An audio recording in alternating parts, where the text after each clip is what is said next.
Halo Bray, balik lagi dengan tukang clipping yang kali ini akan menginformasikan tokoh PKI dan orang kiri yang jadi pahlawan nasional. Kebudayaan masyarakat Indonesia menjunjung tinggi nilai-nilai kerakyatan, bergerak bersama di tengah lautan massa, membangun budaya baru depan matamu.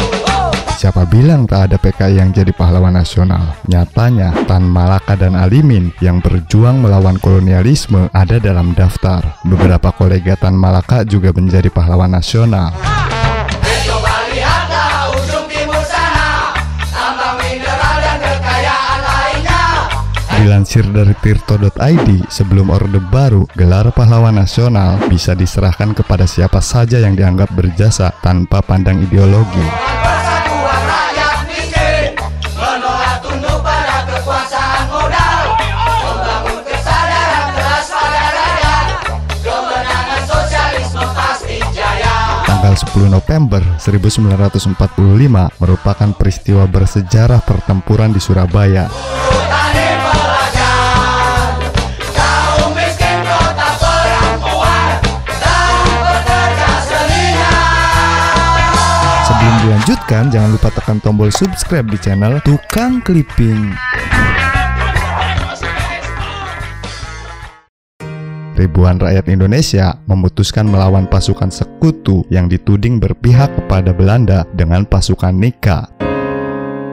Lebih dari belasan ribu penduduk Surabaya dan sekitarnya tewas dalam pertempuran itu.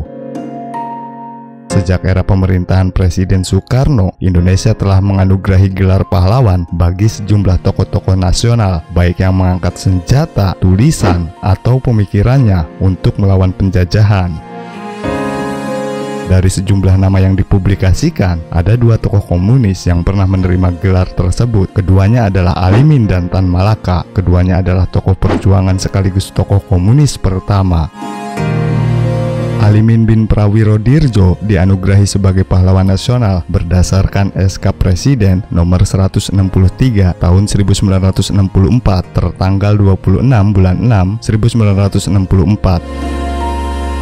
Sejak remaja, Alimin aktif dalam pergerakan nasional. Dia pernah menjadi anggota Budi Utomo, Sarekat Islam, Insulind.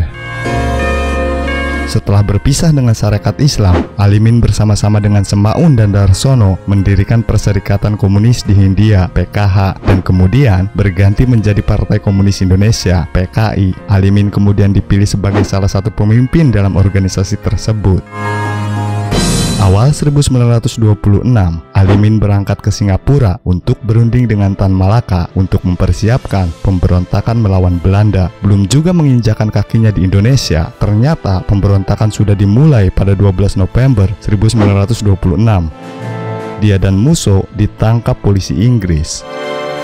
Setelah keluar dari penjara, Alimin pergi ke Moskow dan bergabung dengan Komintern. Di sana, dia bertemu dengan Ho Chi Minh dan diajak ke Kanton. Saat itu, ia terlibat secara ilegal mendidik kader-kader komunis di Vietnam, Laos, dan Kamboja untuk melawan penjajah dan merebut kemerdekaan dari jajahan Prancis. Dia kembali ke Indonesia pada 1946 setelah naskah proklamasi dibacakan. Dia kembali bergabung dengan PKI. Sebagai tokoh senior, sempat menjadi anggota konstituante di era Orde Lama. DN Aidit mendirikan PKI di awal tahun 1950-an dan menjadi ketua komite sentralnya. Namun Alimin tak diajak bergabung. Alimin lalu meninggal tahun 1964.